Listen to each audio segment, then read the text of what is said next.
반갑습니다. 너아라TV 시청자 여러분. 오늘은 전광훈 목사님 재판, 그 변호인단에서 일을 하고 계시는 구주화 변호사님과 그 재판 관련된 내용을 좀 조목조목 따져보는 시간을 좀 가져보도록 하겠습니다. 제 옆에는 구주화 변호사님 나와 계십니다. 변호사님 안녕하십니까? 안녕하십니까? 네. 구주화 변호사입니다. 네, 변호사님 요번에 그 예. 전광훈 목사님 재판이 마지막 재판이 있었잖아요. 그렇죠. 네, 예. 검사들이 2년 6개월을 구형을 했고 네. 그래서 일반 시민분들이나 이런 분들이 뉴스나 언론을 통해서 보실 때는 뭔가 죄가 있으니까 저렇게 구형이 되는 거 아니냐라고 오해를 할 수가 있기 때문에 변호사님 모시고 특별히 이게 어떤 사안인지 좀 자세히 듣고자 모셨거든요. 그래서 몇 가지 질문을 드려가면서 재판 관련된 내용들에 대해서 설명을 좀 부탁드리도록 하겠습니다. 예, 알겠습니다. 네. 오늘 하는 목적도 네네. 지금 공직선거법 위반 혐의하고 이제 명예훼손이 있는데 공직선거법 위반 같은 경우는 일반인들이 잘 알지 못하고 별 관심이 없는 부분이라서 뭔가 목사님이 잘못했으니까 구속돼 있겠지라는 오해를 할 수가 있어서 그런 오해를 제가 좀 풀어드리고 최근에 또 유사한 사안에 대해서 무혐의, 무죄 이런 판결이 지금 많이 나왔기 때문에 그것과 비교하면서 설명을 드리면 아마 들으시는 분들이 다 충분히 목사님의 결백을 이해할 수 있을 거라고 생각을 합니다. 네, 감사합니다. 그럼 지금부터 제가 몇 가지 질문을 좀 드리도록 하겠습니다. 이번에 그 목사님의 공직선거법 위반의 요지가 대체 어떤 거길래 2년 6개월이 나오는지 설명 좀 부탁드리겠습니다. 목사님의 공직선거법 위반 혐의는 선거운동, 사전 선거운동을 했다라는 혐의가 있고요. 또 선거운동을 할 수 없는 목사님의 이제 지위가 있는데 그럼에도 불구하고 선거운동을 했다라는 혐의예요. 그러니까 결국에는 선거운동을 했다라는 거죠. 쉽게 말하면 뭐 선거 기간 전에 선거운동을 했다라는 것이고 그 발언 내용은 제가 자료를 보여드리면서 설명을 좀 해드리겠습니다. 이제 목사님의 공소장 중에서 아주 일부만 제가 보여드릴게요. 그 형광펜으로 친 부분만 좀 보시면 돼요. 목사님이 일정 집회나 이 발언을 하실 때 이런 얘기들 하셨죠. 자유한국당을 비롯한 자유우파 정당들 그리고 자유한국당을 중심한 우파 정당이 백석을 한다면 국가 해체다. 뭐 등등 해서 자유한국당을 비롯한 자유우파 정당을 지지해달라는 취지의 발언을 했다. 근데 이 한 게 언제냐면 2019년 12월 2일입니다. 이때 이런 말씀을 하셨다라는 부분이고 여기서 이제 중요한 건 뭐냐면 그럼 이 발언들 자유한국당을 중심으로 한 자유우파 정당을 지지하는 게 선거운동에 해당하느냐가 핵심인 거예요. 근데 선거운동에 해당하려면 요건이 필요한데 대법원과 우리 헌법재판소에서 판시하고 있는 명확한 요건이 있습니다. 선거운동에 해당하려면 먼저 특정 선거에서 특정 후보자의 당선 또는 낙선을 도모하기 위한 능동적이고 계획적인 행위예요. 말이 길지만 여기서 핵심은 뭐냐면 특정 후보자라는 게 지금 핵심이에요. 특정 후보자를 지지하거나 낙선운동을 해야 돼요. 그러면 지금 여기 공소장에서 자유한국당을 비롯한 자유우파 정당들이라는 발언에서 특정 후보자가 있습니까? 특정 후보가 지금 지칭할 수 없는 얘기들이 아닙니까? 특정 후보자라는 거는 뭐 어떤 사람이 이낙연 후보가 나온다거나 뭐 황교안 후보가 나온다거나 이렇게 특정 후보자가 있어야 되는데 그게 전혀 없죠. 저 날짜에는 후보자 등록이 안 돼 있는 시점 아닙니까? 이게 뭐 상식적으로 봐도 특정 후보자가 있을 수 없는 날짜예요. 심지어 뭐 당 등록도 안 된 날짜죠, 저 때는. 맞습니다. 그러니까는 선거운동에 해당할 수가 없고 뭐 당연히 이거는 무혐의 처분이 났어야 되는 건데 지금 검찰에서는 특정 정당만 얘기를 해도 이게 선거운동에 해당한다라고 기소를 했어요. 근데 특정 정당만 지지해도 선거운동에 해당한다라는 거는 우리 판례 없습니다. 아직 판례에도 없는데 이번에 검찰이 이렇게 구형을 무리하게 기소를 했죠. 그래서 이런 부분 특정 후보자라는 부분에 중점을 맞춰서 지금 지지난주에 있었던 누굽니까? 김경수 네네. 경남지사 항소심 판결문 일부를 제가 보여드리면서 예. 설명을 드릴 건데 네네. 안 그래도 김경수도 재판이 얼마 전에 있었는데 그거에 대해서도 많은 분들이 사실 공분이 있었습니다. 그렇죠. 네네. 공분이 결과를 있는데 보고 예. 사실은 우리 목사님 재판에 생각해 보자면 네네. 정말 이거는 기적이다. 김경수가 전 목사님을 살렸다. 예. 이렇게 볼 수 있을 정도로 네네. 명확하게 판결을 해줬어요. 네네. 거기 주심 판사가 이제 우리법연구회 출신 판사여서 예. 국민들이 걱정을 많이 했죠. 김경수 무죄 나오는 거 아니냐. 네네. 근데 실제로 공직선거법에서 무죄가 나왔어요. 네네. 김경수 후보, 그 경남지사가. 네네. 그리고 업무방해, 댓글 조작, 이거는 유죄가 나왔고. 네네. 네, 근데 우리는 지금 김경수 판결 중에서 공직선거법 부분에서 무죄가 왜 나왔는지를 제가 설명을 드릴 거고요. 네네. 그러려면 먼저 김경수 경남지사가 어떤 공직선거법 위반 혐의가 있었는지를 봐야 되겠죠. 네네. 이거는 이제 판결문에 나온 김경수 지사에 대한 공직선거법 위반 혐의입니다. 네. 피고인은 여기서 김경수 지사를 말해요. 네. 2017년 6월 7일 김동원은 드루킹이죠. 킹크랩을 이용해서 댓글에 공감, 비공감 클릭을 하도록 해서 댓글 순위를 조작해서 대선, 네네. 이 대선은 2017년 네네. 5월의 그 대선입니다. 여기서 선거운동을 하였고 대선 이후에도 계속 온라인 여론조작 활동을 하고 있다는 사실을 알면서도 김동원에게 네. 2018년 6월 지방선거 이거 아시죠? 네네네. 6.13 지방선거 네네네. 계속 도와달라고 말했어요. 아주 심한 거죠. 저게 다 확인이 다 돼서 이게 된 거죠. 말하고 김동원으로부터 경공모 회원인 이제 도모 씨를 네네. 일본 오사카 총영사로 임명해 달라는 요구를 받았어요. 청탁을 이제 받았고 네네. 승낙했어요. 김경수 지사가. 그래 예. 내가 그렇게 해주겠다. 오사카 총영사를 해줄게 네네. 하고 청와대에 추천을 했습니다. 아 추천까지 했었던 건가요? 네, 추천했어요. 그럼 청와대에서 뭐라고 했을까요? 그래 해줄게 했을까요? 뭔가 밑에 보니까 아니죠. 지금 네네. 뒤통수를 후려 갈겼습니다.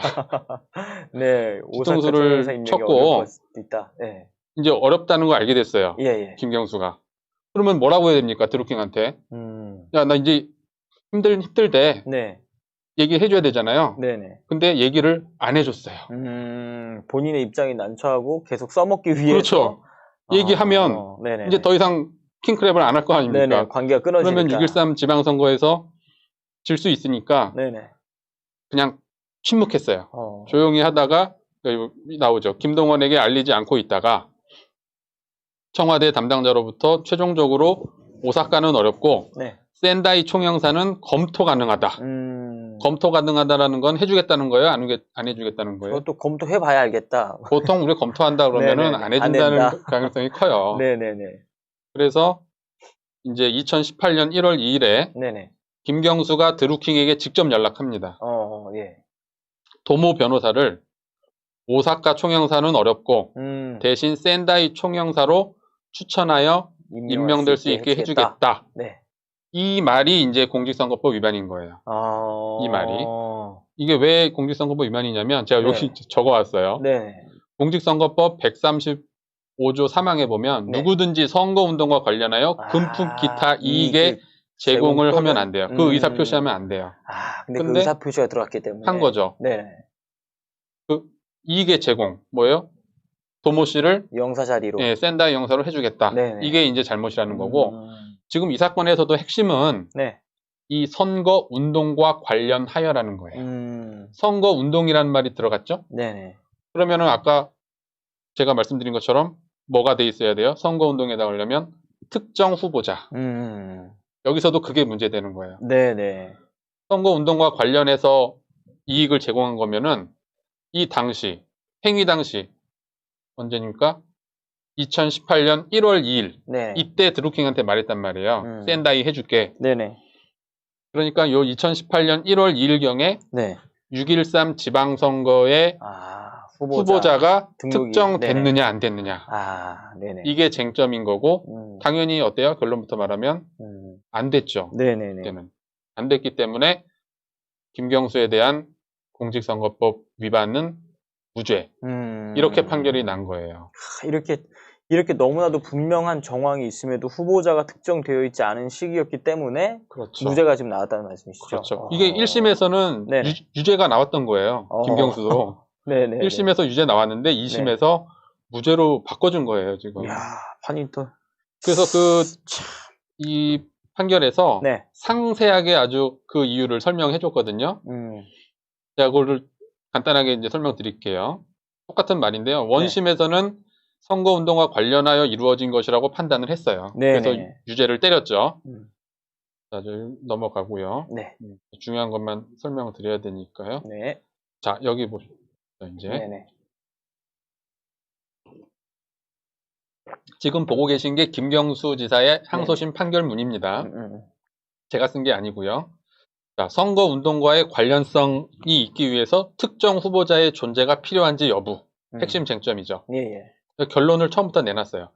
특정 선거 및 특정 후보자, 선거운동과 관련하여라는 요건을 구비하기 위해서는 특정 선거 및 특정 후보자의 존재가 인정되어야 한다. 그리고 그와의 관련성이 인정돼야 한다. 특정 후보자가 필요하다고 명시적으로 밝혔습니다. 이미 이걸로 게임 끝난 거예요. 그리고 공직선거법은 특정 후보자의 존재를 전제로 하여 규율하는 경우에는 선거운동과 관련하여 또는 선거운동을 위하여라는 문헌을 사용하고 있다. 그래서 쭉 설명하고 있고요. 선거운동에 해당하기 위해서는 특정 후보자의 존재가 필수적이다. 저는 이거 판결문 보면서 감동을 했고 이 주심 김민기 판사님을 정말 존경하기 시작했어요. 자, 그리고 대법원은 대법원도 맨 밑에 보시면 선거운동은 특정 선거에서 특정 후보자의 당선 또는 낙선을 도모하는 행위다. 자, 헌법재판소도 여러 차례 선거운동이라면 특정 후보자의 당선 내지 이를 위한 득표에 필요한 모든 행위다. 계속 나오는 거예요. 특정 후보자. 키워드 특정 후보자만 알면 되시는 거예요. 특정 후보자 뭐 계속 형광펜 친 부분에 나오고 있죠. 여기도 특정 후보자. 그러니까 사실 제일 중요한 게 특정 후보자를 지지하고 낙선 당선에 영향을 줬냐 안 줬냐 이게 이제 쟁점인데 지금 정광훈 목사님 재판 같은 경우에는 특정 후보자가 아직 등록도 되어 있지 않은 상황이기 때문에 당연히 무죄가 나와야 되는 게 지극히 정상적인데. 그럼요. 그 이제 구체적 판단 부분을 볼게요. 이 판결문에서. 자, 그래서 그러면 특정 후보자는 있어야 되는데 아까 말한 이 김경수가 드루킹에게 샌다이직을 제안한 2018년 1월 2일경에 특정 후보자가 있는지 한번 보자 이거예요. 자, 맨 위부터 여기부터 보면 그러나 위와 같은 의사 표시를 할 당시 1월 2일입니다. 이때는 6.13 지방 선거에 출마하거나 그 선거에 입후보할 의사를 가졌다고 인정할 수 있는 특정 후보자가 누구인지에 관하여 공소 사실에서 적시된 바도 없고 기록을 살펴보더라도 특정 후보자의 존재를 인정할 만한 증거가 없다. 이렇게 밝혔어요, 아예. 그리고서 쭉 보시면 그렇죠. 그렇기 때문에 무죄 판결을 한 거예요. 근데 이게 똑같은 공직선거법 위반에 대한 재판인데 왜 이렇게 판결이 다르게 나오는 건가요, 변호사님? 판결이 다르다기보다는 검찰의 처분이 달랐던 거죠. 아직 목사님은 판결이 안 나왔으니까. 그러니까 전 목사님도 똑같이 특정 후보자 전혀 뭐 알 수도 없는 본인들도 몰랐을 거예요. 내가 후보가 될지 안 될지도 진짜 하나님만 알고 있는 그 상황에서 목사님은 후보자 이름 얘기하지도 않았는데 이게 선거운동에 해당한다라고 해서 법리를 완전히 새로 만든 거예요. 특정 후보자 없이도 특정 정당 이름만 얘기해도 그건 선거운동이다라고 봐서 기소를 한 거예요. 그러면 이번 목사님 재판 때 이와 같은 내용이었던 변론들이 있어요? 맨날 했죠, 맨날. 맨날 했어요, 이거는. 이게 핵심이기 때문에 매일 했고, 만약에 지금 목사님의 발언 가지고도 구속이 돼야 된다면은 이건 어떤 결과냐면 우리는 정치 얘기 자체를 할 수가 없어요. 왜? 정치 얘기를 하는데 네네. 특정 정당 얘기를 안 할 수가 있습니까? 당 얘기 없이 정치 얘기를 할 수가 없잖아요. 와, 이러면 이게 정당 이야기만 하더라도 다 이제 구속이 돼요. 그리고 네. 정당 얘기를 하는데 그 정당에 대한 비판을 안 할 수가 있습니까? 칭찬만 하고 할 수 없잖아요. 네네. 물론 칭찬도 또 당선 쪽으로 연결되는 거 아니에요? 물론 그렇죠. 당선을 뭐 지지하는 발언도 못 하고 반대하는 발언도 못 하고. 야, 이거는 문제가 너무 심각한 것 같습니다. 아예 네. 정치 얘기를 국민에게 하지 말라.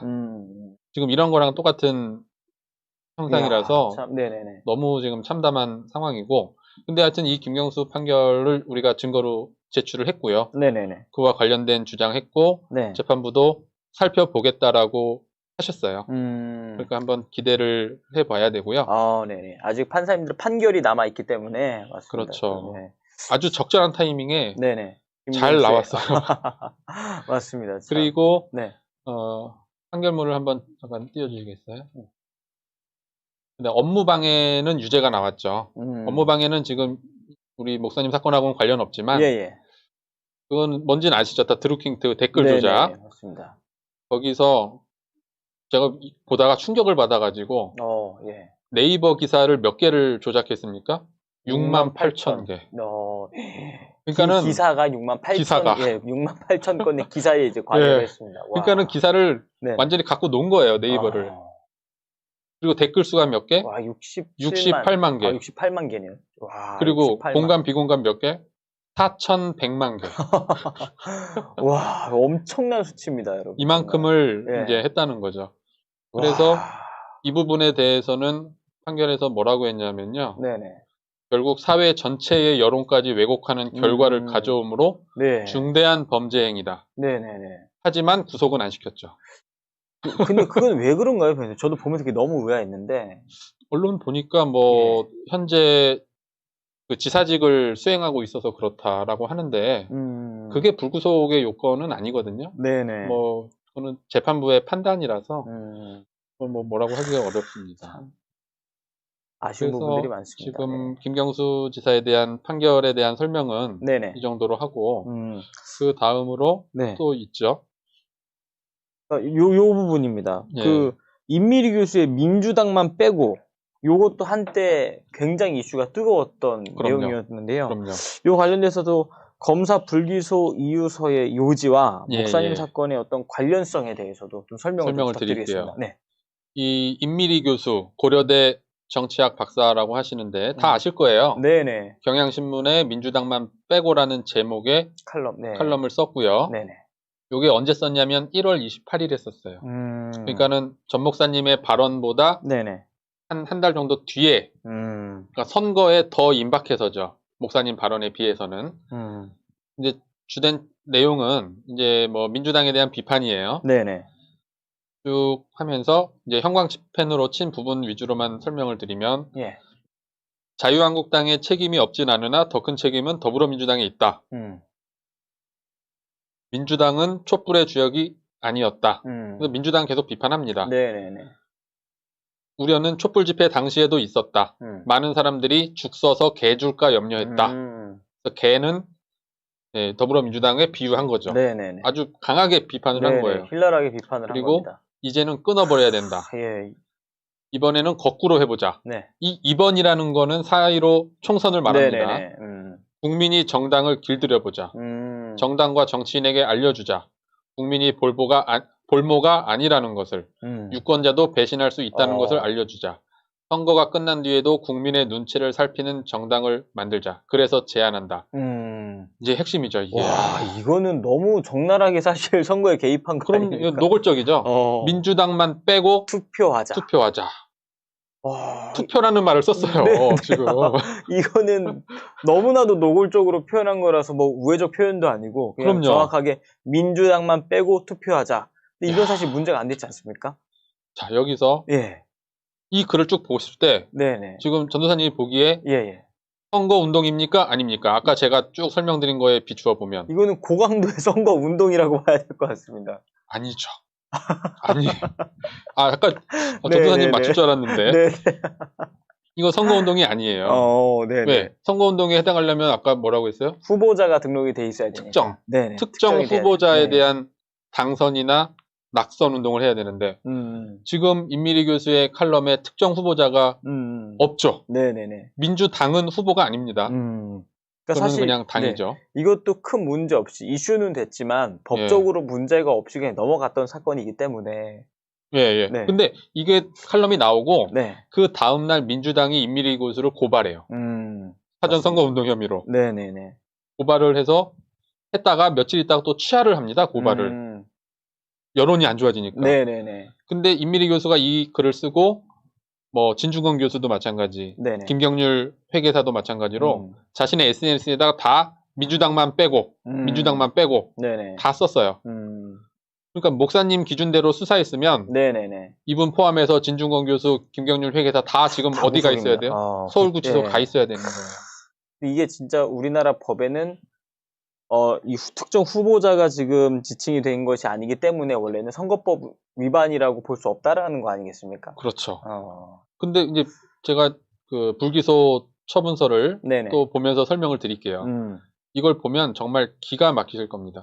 이 불기소 결정서는 그 임미리 교수가 본인의 SNS에 직접 본인이 올린 거예요. 네네. 그래서 제가 이제 복사를 해본 거고요. 기소조차 안 했습니다. 검찰에서 그냥 네네네. 이거는 죄가 안 된다. 야. 자, 왜 그런지 한번 봅시다. 사전선거운동 1월 29일경 네. 경향신문에 민주당만 빼고라는 제목으로 네네. 쭉쭉 했어요. 그래서 민주당만 빼고 투표하자. 그럼으로써 21대 국회의원 선거운동 기간 전에 네네. 선거운동을 해서 공직선거법 위반이다. 이 부분에 대해서 한번 보죠. 자, 피의자 임미리 교수는 네. 위 칼럼을 기고할 무렵에는 각 정당 후보자가 결정되지도 않아 특정 후보자의 당선, 낙선 목적이 표시되지 않았기 때문에 선거운동에 해당하지 않는다라고 주장했어요. 딱 맞는 말이죠. 네네네. 저도 계속 했던 말이고 목사님 네네. 사건에서 계속 주장했던 말. 그래서 검찰은 살피건대 선거운동이란 특정 선거에서 또 나와요. 특정 후보자의 당선, 낙선을 위한 필요하고도 유리한 모든 행위다. 이건 상식이에요, 법조인으로서. 네네네. 이거 뭐 너무 유명한 판례니까. 자, 그래서 요 이제 밑에 중요한 말 나오죠, 또. 더불어민주당의 발표 자료에 따르면 1차 공천심사가 2월 13일에 발표됐고, 경선 거쳐서 2월 26일에 이후부터 후보자가 확정됐고, 네. 비례 후보도 3월 11일부터 명단이 확정됐다. 사실 요건 잘못된 말이에요. 왜? 더불어민주당은 비례 후보가 없었죠. 네네. 더불어시민당을 말하는 걸 거예요. 네네네. 어쨌든 2월 13일부터 공천심사를 했는데 네. 이분이 칼럼을 쓴 1월 29일에는 당연히 후보자가 특정되어 있지 않았겠죠. 맞습니다. 그래서 이제 문제가 후보자가 구체적으로 특정되어 있다고 보기 어렵다. 그리고 설령 후보자가 특정되어 있다 하더라도 네네. 임미리 교수가 후보자 얘기조차 하지 않았죠. 맞습니다. 그것도 네네. 한 가지 이유가 될 수 있는 거예요. 특정도 안 됐고 네네. 후보자를 얘기하지도 않았고 두 가지에서 그리고 또 여기 또 중요한 말이 나와요. 오히려 칼럼 내용에는 집권당, 민주당이죠. 보다 거대 야당, 자유한국당이었겠죠. 네. 더욱 심하게 비판하는 취지가 기재되어 있었다. 이거 목사님하고 똑같은 거예요. 네, 맞습니다. 목사님도 자유한국당 비판 많이 하셨고, 예, 맞습니다. 그리고 더불어민주당도 거기에 뭐 자유민주주의를 수호하는 사람이 있다면 네네. 내가 응원할 수 있다. 네네, 맞습니다. 얼마든지 얘기했거든요. 우리 대한민국 헌법을 지키는 사람이 있다면 내가 응원할 수 있다. 네네. 똑같은 거고, 그 다음에 밑에 보세요. 피의자의 직업이나 사회 활동에 비추어 볼 때 선거 결과에 직접적인 이해관계가 있었던 것도 아닌 점. 그러니까는 어느 당이 뭐 누가 되든 간에 임미리 교수한테 뭐 이해관계가 뭐 있냐. 이거 목사님하고 똑같죠. 목사님이 뭐 어느 후보가 되던 네네. 사실 목사님한테 직접적으로 뭐가 달라지는 게 있습니까? 없어요. 목사님은 네네. 그냥 교회 목사님인데 네네. 아무 상관이 없어요. 이야, 참. 그래서 네네. 결국에는 이 혐의에 대해서 임미리 교수도 불기소 처분이 나왔죠. 근데 지금 공직선거법 위반으로 이렇게 구속수사 혹은 막 2년 6개월씩 구형하는 사건들이 있었나요, 변호사님? 일단은 구속되는 것 자체가 네네. 뭐 이런 혐의로는 사실 선거법 위반이라는 게 뭐 불법 선거 자금, 돈을 뭐 넘긴다던가 네네. 뭐든지 돈이 개입되면 이게 세거든요. 네, 그냥 우리가 표현의 자유로서 몇 마디 당을 비판하고 네네. 이런 걸로 지금 구속된 경우는 저는 본 적은 없어요. 본 적도 없고 알고 있는 적도 없어요. 이번 재판도 굉장히 이례적이라고 볼 수 있겠네요, 변호사님. 그럼요. 이거는 네, 굉장히 이례적인 거고 무혐의 처분이 나왔어야 네네. 마땅한 거였죠. 기소된 것 자체가 문제고 거기다가 구속까지 돼 있다는 거는 네네. 뭐 도저히 이해할 수가 없는. 어떤 분들은 벌금형에서 그치는 경우가 많다 이렇게도 이야기를 하시는 분들이 꽤 있으시던데요. 그럼요. 그것도 맞죠. 네네. 이게 이제 뭐 구속이나 신형까지 네네. 나오려면 그 후보자 자체가 네. 후보자가 직접 어떤 불법 행위를 하거나 부정한 뭐 청탁을 하거나 네. 돈 관련된 문제가 있을 때 이때 되는 거지. 뭐 그냥 일반 국민 후보자도 아닌 사람이 예. 몇 마디 한 거 가지고 이렇게 되는 경우는 구속 수사를 하고 하는 이거는 경우는 정말 없다. 예, 세계적으로 없는 일일 겁니다, 이거는. 야, 참. 그리고 지금 또 보면 명예훼손 문제가 또 있지 않습니까? 예. 명예훼손 그렇죠? 문제에서는 문재인은 간첩이라고 이제 발언하신 것에 관련돼서 최근 유사 사건에서 모욕죄로 기소된 사건에 대해서도 좀 예, 드리겠습니다. 이 개요는 이제 간단히 말씀드리면 네. 결국에는 대통령에 대해서 사실은 이제 문재인 개인에 대해서 예. 간첩이라고 발언한 것이 명예훼손이냐 아니냐 예. 이게 이제 쟁점인데요. 사실 우리가 뭐 기분 나쁘면 명예훼손이라고 생각하는 분들이 많아요. 근데 네네네. 기분 나쁘다고 명예훼손이 아니라 네네네. 구체적인 사실관계, 판례에 의하면 네네. 시간과 공간적으로 특정할 수 있는 구체적 사실관계가 돼 있어야 사실관계. 네. 그게 이제 명예훼손이 될 수 있다라고 해요. 근데 그러면 제가 또 하나 궁금한 게 이 명예훼손 같은 건 본인이 직접 이렇게 고소를 하는 건가요? 아니면 누가 대리인이 본인의 어떤 의사를 듣고 이렇게 할 수 있는 겁니까, 이게? 사실은 피해자 본인이 고소하는 게 네네. 사실 너무 당연한 거죠. 네네네. 뭐 남의 명예 훼손된 걸로 우리가 보통 고소하지 않잖아요. 네네. 근데 명예훼손죄는 그 친고죄가 아니라 네. 반의사 불벌죄라고 이게 돼 있어서 네. 이 친고죄는 뭐냐면 피해자가 직접 고소해야 되는 사건이 친고죄예요. 네. 모욕죄 같은 게 대표적인 친고죄고요. 반의사 불벌죄는 뭐냐면 네. 피해자의 명시적인 의사에 반해서 처벌할 수는 없는 죄. 이게 헷갈리죠. 네네. 아마 들으신 분들이 굉장히 헷갈리실 것 같은데. 그러니까 명시적인 의사에 반해서는 처벌할 수 없다. 그 말은 뭐냐? 피해자가 나는 저 사람의 처벌을 원하지 않는다. 네네. 처벌 불원. 불원이죠. 네네. 처벌을 원하지 않는다라고 명시적으로 얘기만 안 하면 처벌할 수 있다는 거예요. 피해자가 직접적으로 얘기하지 않으면? 예. 적극적으로 고소해야 되는 건 아니지만 네네네. 처벌을 원하지 않는다라고 처벌 불원의 의사를 표시하지 않으면 그러면 지금 문재인이 네네. 처벌 불원의 의사를 표시했습니까? 안 했습니까? 안 했죠. 침묵하고 있죠. 네네네. 그러면 법적으로는 처벌할 수 있는 거예요. 그러면 일단 그 변호인단 측에서는 그걸 문재인 대통령 측에게 요구를 의사표현 증인 신청했는데 예, 기각이 됐어요. 아예 그냥 기각. 증인 신청 자체를 기각됐는데 우리가 증인 신청을 하려는 이유는 사실 두 가지가 있습니다. 네네네. 물론 변호인들마다 묻고 싶은 건 많겠지만 주로 묻고 싶은 건 첫 번째, 처벌 의사가 있느냐. 네네. 전 목사님에 대해서 처벌을 원하느냐. 이걸 물어봐야 되고요. 네네. 두 번째 물어봐야 되는 게 뭐겠습니까? 간첩이냐. 네. 명예훼손으로 지금 걸려있는 내용이 그쵸. 사실인지 아닌지. 그렇죠. 이게 허위사실 명예훼손인지 네네네. 아니면 사실적시 명예훼손인지 이것도 이제 문제가 될 수 있는데 네네. 지금 기소된 거는 허위사실이다라는 거거든요. 간첩이라는 게 허위사실이다라고 기소가 됐어요. 네네. 그러면 간첩인지 아닌지는 누가 제일 잘 알겠어요? 본인이 제일 잘 아는 거 아니겠습니까? 본인만 아는 거예요, 사실은. 네네네. 그러면 당연히 본인한테 물어봐야죠. 간첩입니까, 아닙니까?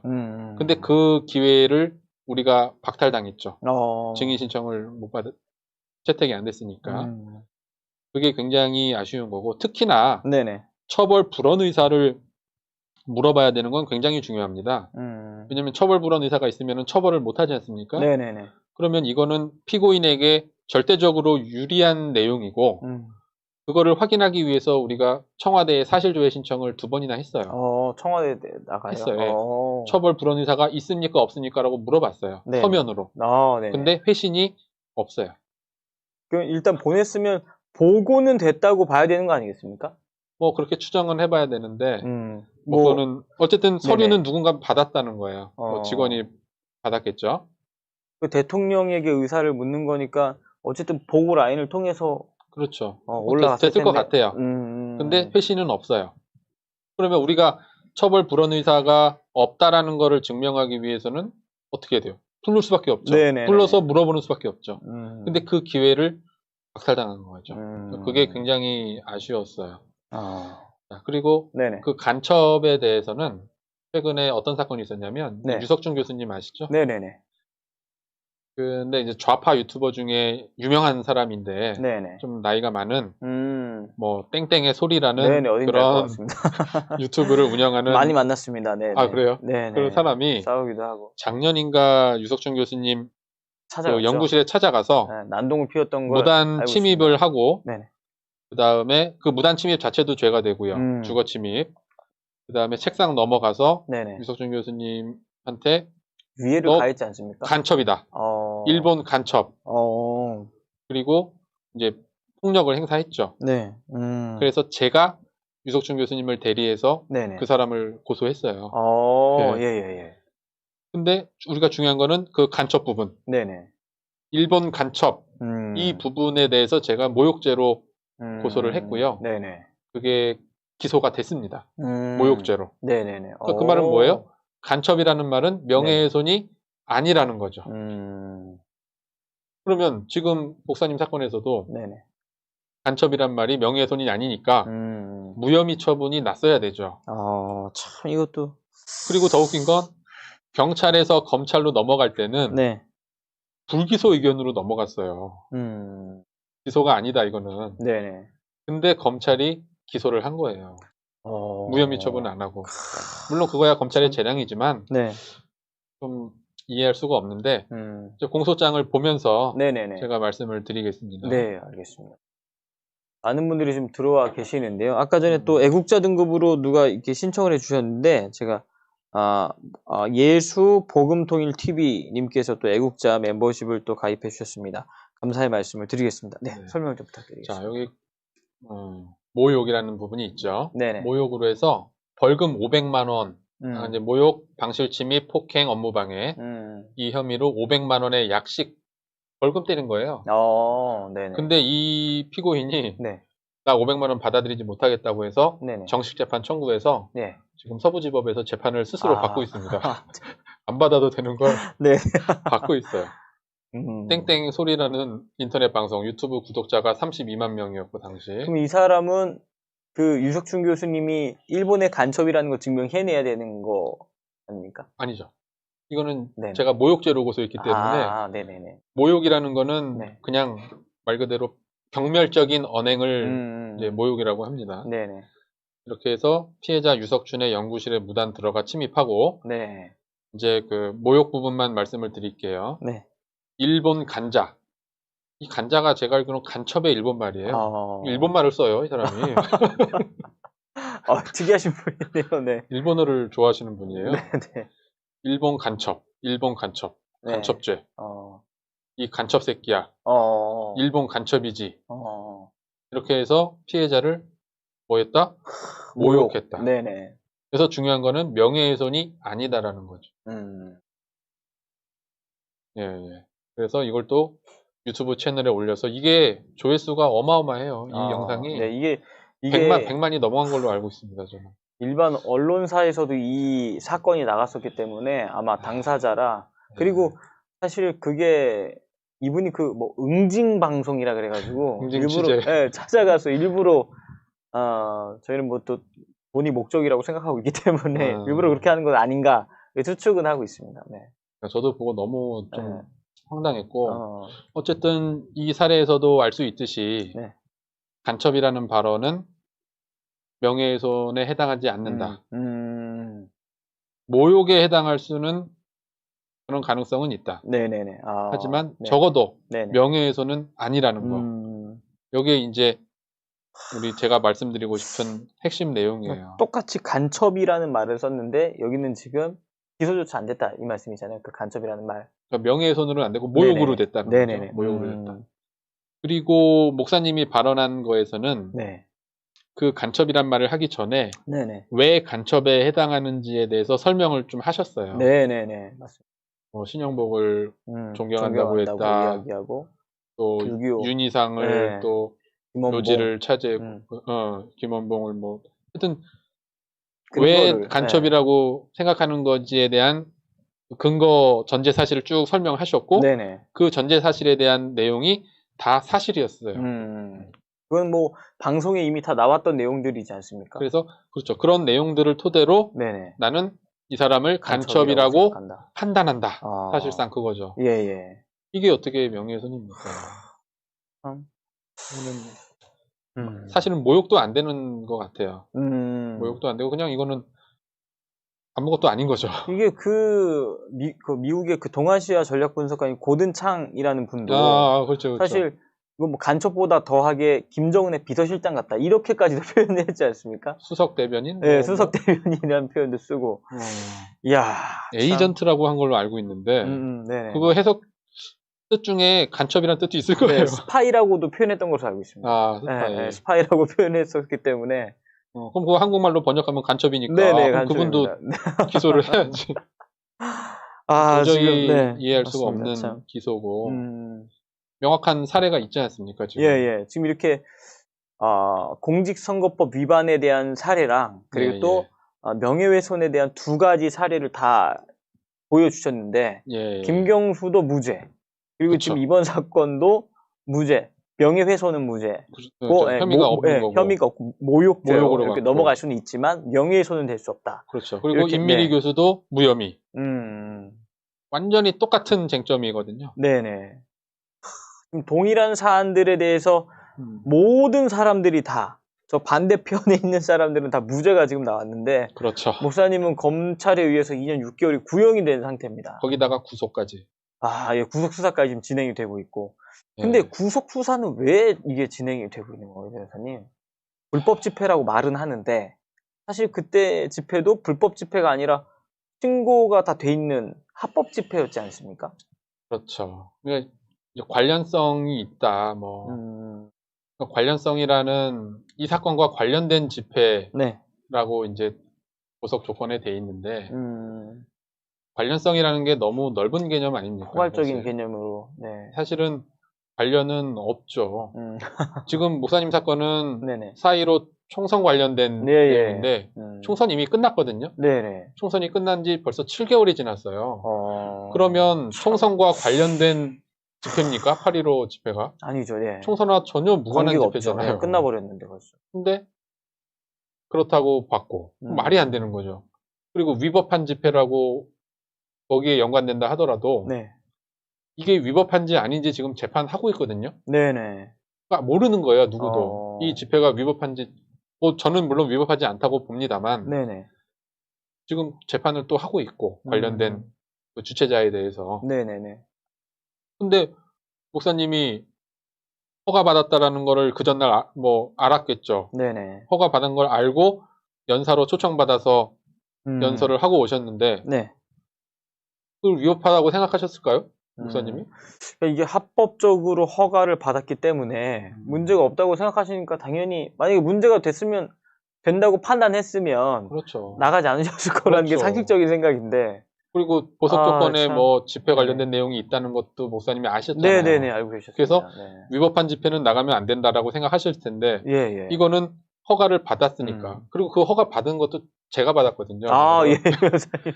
그 8.15 집회 일파만파를 그 허가를 제가 대리를 해서 받았어요. 아, 그러시군요. 네네. 예, 근데 이걸 위협하다고 하니까. 그리고 뭐 집회 주동자는 뭐 살인자? 와, 그러면 저는 살인 방조입니까, 그럼? 대리해서 그걸 받아줬으니까? 진짜 나쁜 놈들입니다. 정말 저 발언하는 거 듣고. 아, 그리고 변호사님 이번에 또 코로나 확진자가 300명 이상 막 늘어나니까 또 사랑제일교회와 8.15 광화문 집회 때문이다 이렇게 얘기를 하더라고요. 어제 아침에 했다가 저녁에 취소했죠. 말을 바꿨죠. 예. 바꾼 것도 이유가 없어요. 뭐 사실은 그렇게 말해놓고 그 뜻은 아니다. 아니 이미 그렇게 말해서 사람들이 아 그렇구나라고 생각을 하고 저녁에 이제 말만 바꾼 거잖아요. 바꿨다기보다는 취소했다고 봐야 돼요. 그건 왜 취소했다고 보세요? 그 본인들이 말하고도 이게 조금 말이 안 맞다고 생각을 해서 바꾼 거 아닙니까? 근데 뭐 본인의 의사로 그렇게 한 건지 아니면 뭐 누군가의 의사로 한 건지는 잘 모르겠어요. 그래서 저는 어제 알았어요. 코로나19의 잠복기는 2주가 아니다. 3개월이다. 코로나19 잠복기는 대한민국에서는 3개월입니다. 그 당시에는 2주가 아닙니다. 그 당시에는 8월 15일 날 집회가 있었고 16일 날 확진자 수가 늘어났다고 해서 하루 만에 이 8.15 때문이라고 하더니 이번에는 3개월이 지났는데 또 3개월이라고 이야기를 하는 너무나도 말도 안 되는 얘기를 제가 볼 때는 아마 3개월이 점점 늘어날 것 같아요. 5개월, 6개월, 1년.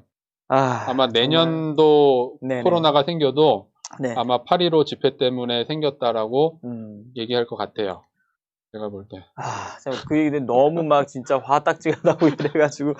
잠시 또 그 미아쥐님께서 두 번의 또 슈퍼챗을 보내주셨는데요. 만원 릴레이에 동참합시다. 너하라 TV와 정광훈 목사님을 지지합니다. 라고 또 보내주셨습니다. 네, 미아쥐님 감사의 말씀을 드리겠습니다. 감사합니다. 네.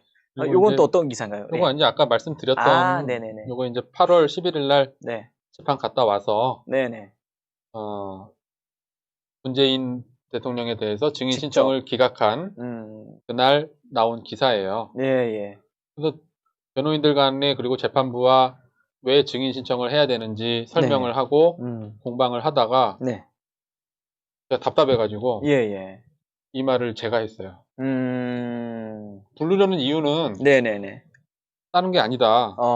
이 명예훼손이 간첩이라고 한 게 허위사실이라고 하지 않았냐. 그러면 허위사실인지 아닌지 간첩인지 아닌지 직접 묻겠다 내가. 그렇게 제가 얘기를 했어요. 그러니까는 얘기하면서 이 말 기사에 나오겠다. 네, 정말 이렇게 예상을 기사에 바로 했거든요. 참 세잖아요. 바닥이. 맞습니다. 저는 재판 가서 이렇게 보면 목사님께서 이렇게 발언하신 것처럼 보여요. 이 기사로만 보면 제가 했습니다. 제가 말하면서 내 40년 인생에 제일 잘한 말이다. 그래서 했는데 뭐 안 됐죠. 또 순두부 순이님께서 또 슈퍼챗을 보내주셨습니다. 네, 순두부 순이님 감사합니다. 감사합니다. 변호사님 제가 또 여쭤보고 싶은 게 시청하시는 분들이 사실 제일 많이 물어보시는 질문이 목사님 건강이 좀 어떠십니까? 이걸 제일 많이 물어보시거든요. 혹시 상태가 좀 어떠신가요, 목사님? 사실 제가 뭐 건강 상태를 정확하게 알 수는 없지만 제가 이번 주에도 목사님을 재판까지 해서 총 4번을 뵀어요. 월요일 날 재판했고 화, 수, 오늘까지 이제 아침에 접견을 하고 왔죠. 근데 표정은 항상 좋으세요. 표정 좋으시고 말씀도 목에 잘 이렇게 하시고 보호대를 차고 계시다고 하는데 괜찮으신가요? 그렇죠. 목은 항상 차고 계신데 괜찮지는 않은 것 같아요. 아무래도 거기서 뭐 진료나 이런 치료를 못 받으시다 보니까 목 부분하고 좀 불편한 부분이 있으시죠. 근데 어쨌든 그런 표정을 보면은 제가 항상 드는 생각이 이 사람들이 목사님의 신체는 구속할 수 있어도 영혼은 구속할 수 없다. 그거를 정말 느낍니다. 그리고 제가 이건 참 비교하는 것 자체가 너무나도 이건 말도 안 되는 건데 최근에 그 신천지에 이만희가 감옥에 있을 바엔 차라리 죽고 싶다 뭐 이런 이야기도 하고 지금 병보석으로 나온 걸로 알고 있거든요. 알았습니다. 근데 뭐 본인이 이제 본인이 메시아라고 이야기를 하고 하는데 그 모습 보면서 참 저렇게 연약한 인간을 믿고 따르는 불쌍한 사람들이 너무나도 많은데 그에 비해 진짜 목사님께서는 지금 들어가서 당당하게 사실 그렇죠. 들어가신 거잖아요. 그렇죠. 제가 정말 네네. 뭐 매일 갈 때마다 저는 놀라는데 예예. 저는 접견을 수십 번 했거든요. 예예. 근데 목사님이 정말 한 번도 예예. 빨리 나가고 싶다거나 나 언제 나가냐 하거나 그런 말을 한 적이 한 번도 없어요. 보통 구속된 분들은 답답하실 텐데. 항상 네네. 묻는 게 그거예요. 나 언제 나갈 수 있습니까? 빨리 나가고 싶습니다. 네네. 이런 게 정상일 거 아니에요. 네, 갇혀 보통 있으니까. 사람은 하루도 못 네. 있어요. 거기. 뭐 하겠어요. 거기 들어있어서. 핸드폰도 없지, 뭐 TV도 없지. 네네. 얼마나 답답하겠습니까? 그럼 목사님은 그래서 하루 종일 뭐 하고 계세요? 이제 주로 기도하거나 네네. 기도 찬송 아니면은 이제 참. 여러 가지 집필 활동도 하시는 것 같고 뭐 묵상을 많이 하시겠죠. 네네. 주로 보면은 성경 묵상을 하신다고 많이 하세요. 성경을 묵상을 이제 쭉 머릿속에서 생각하시면서 네네. 묵상하시고 어쨌든 네네. 그건 정말 깜짝 놀란 거는 네네네. 내가 언제 나가냐 이런 얘기를 한 번도 안 하셨다라는 거. 정말 그거는 보통의 그런 의지는 아니다. 보통뿐은 아니라는 거는 정말. 그러니까 변호사님이시기 때문에 굉장히 그런 분들을 많이 만나셨을 거 아닙니까? 그럼요. 근데도 언제 나가느냐 이렇게 대부분 그렇게 물어보는데 한 번도 그렇게 전혀 안 물어본 하고 적이. 구속영장 실질심사 할 때 작년 12월에 예예예. 그때 저는 목사님을 직접 처음 뵀거든요. 네네. 거기 앉아있다 뒤돌아서 봤는데 그때 사실 저는 목사님을 실물로 처음 보자마자 네네. 너무 놀랐어요. 왜냐하면 예. 보통 구속영장 심사에 들어오는 사람은 네네.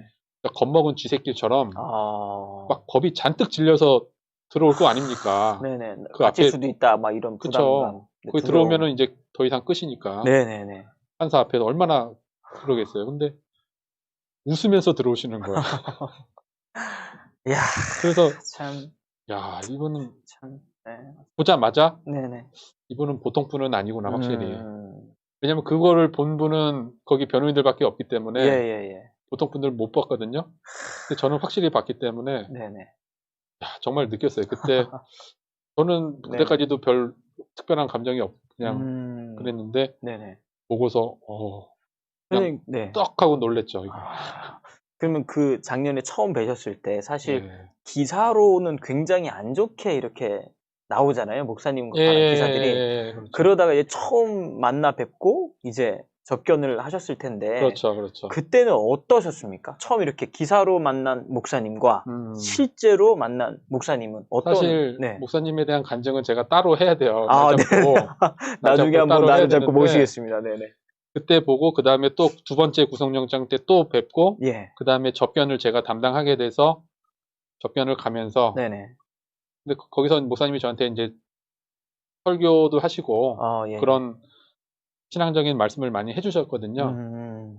근데 진짜 솔직히 말씀드려서 설교를 오래 하시잖아요, 평소에. 네네네. 한 10분, 15분 말씀을 듣는데 네네. 그냥 그 순간 딱 이분은 진짜다. 뭐 오래 들을 필요도 없이 10분, 15분 그러니까 제가 지금 1년 동안 계속 변호를 하고 맞습니다. 네. 일주일에 3번, 4번씩 접견을 가잖아요. 참, 네.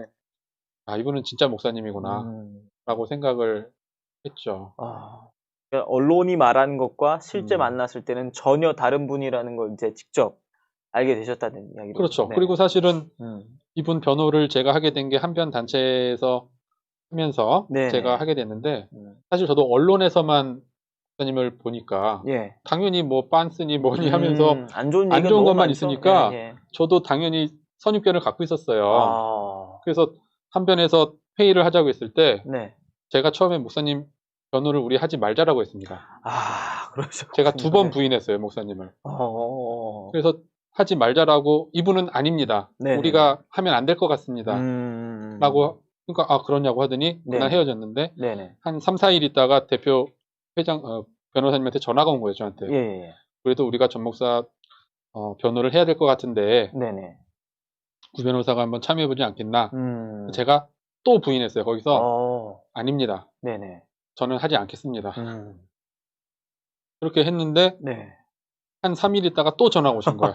네, 끈질기게. 그래도 구 변호사밖에는 없을 것 같은데 해보지 않겠나. 그래서 제가 여기서도 거절하면 내가 이분하고 관계가 끝날 것 같아서 네네네. 그러면 제가 이름만 올려놓겠습니다. 라고 하고 변호회 작년 12월에 참여를 했죠. 네. 그러면서 아까 말한 과정대로 하면서 그런 선입견들이 다 직접 만나면서 사라져버리지 뭐. 예. 제가 무슨 뭐 다른 걸로 말하는 게 아니라 진짜 그런 게 아니면 제가 여기 나오지도 않았겠죠. 정말 맞습니다. 접견을 하면서 접견을 하면서 뭐 내가 은혜를 받으면서 접견을 다녔으니까 목사님 말씀을 듣고 네네. 그래서 접견 다녀오면서 제가 유튜브로 목사님 설교도 이제 들으면서 이렇게 다녔거든요. 그래서 한 가지만 더 말씀드리면 하루는 이제 올 초에 구속되셨을 때 가서 그랬어요. 목사님 제가 오면서 목사님 설교 들으면서 왔어요. 그러니까는 목사님이 뭐라고 하셨을 것 같아요. 뭐라고 하셨습니까? 전혀 감이 안 오죠. 목사님이 믿음이 약해요, 사실은. 목사님이. 정말. 저한테 진짜요? 못 믿으시는 거야. 내가 정말요? 설교를 들었다는 걸 못 믿고. 진짜 들었어요? 진짜로? 그래서 내가 들으면서 왔냐고. 안 들었을 것 같은가 봐요. 그냥 하는 말이. 그래서 제가 뭐라고 했냐면. 그래서 제가 그렇게 말하실 줄 알고 어떤 설교를 듣고 왔는지 미리 설교 중에서 목사님이 농담하신 거 있잖아요. 그것만 기억했다가 목사님 그 설교 때 이런 농담 하셨잖아요. 그러니까 목사님이 그때서야 믿고서 진짜 맞아 내가 했었어 하면서 정말 좋아하시더라고요. 그래서 그런 거 생각하면은 진짜 가끔씩 너무 찡할 때가 많아요. 왜 이분 우리 광화문에 우리가 수백만이 갔는데 왜 목사님만 지금 구치소에 들어가 계시냐. 우리가 다 같이 들어가야 되는데 왜 목사님 혼자 이 죄를 다 뒤집어 쓰시고 가 계신지 그거 생각하면 정말 뭐라고 설명할 수가 없을 정도예요. 네, 맞습니다. 변호사님, 그러면 12월 30일에 선고가 있지 않습니까? 그렇죠. 그래서 변호인단이 지금 준비하고 어떤 결과를 바라는지와 또 시청하시는 분들 중에는 또 목사님이 기도하시는 성도님들이 많이 계시거든요. 그래서 어떻게 기도해 주셨으면 좋겠다는 얘기하시면서 오늘 인터뷰를 좀 마무리하도록 하겠습니다. 우리 목사님 이번 재판에서는 우리는 무죄를 주장하고 있습니다.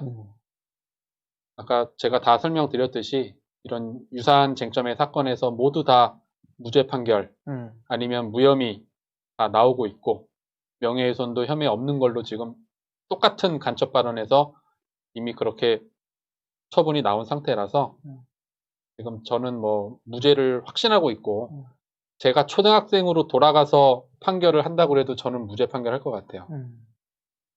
아주 상식에 맞게만 해도 무죄를 할 수 있는 거니까 뭐 혹시라도 목사님이 진짜 뭐 잘못한 게 있으니까 들어가 계시겠지라고 의심을 하셨던 분들은 지금 이 방송을 처음부터 한번 쭉 보시면 맞습니다. 정말 결백하시구나라는 거를 알 수 있을 거니까 맞습니다. 그날 꼭 좋은 결과 나와서 자유의 몸이 될 수 있도록 그리고 치료를 잘 받으실 수 있도록 기도와 응원을 해주시기를 부탁드리겠습니다.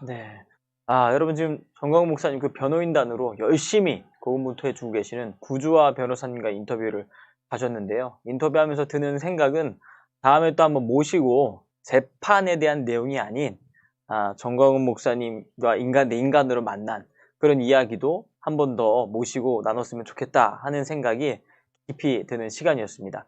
12월 30일에 있을 선고를 통해서 정광훈 목사님이 자유의 몸으로 다시 나오셔서 내년에는 새해를 또 맞이할 때는 목사님과 함께 새해를 또 맞이할 수 있는 그런 뜻깊은 시간이 좀 찾아왔으면 좋겠습니다. 변호사님 이렇게 시간 내주셔서 감사합니다. 감사합니다. 감사합니다. 감사합니다.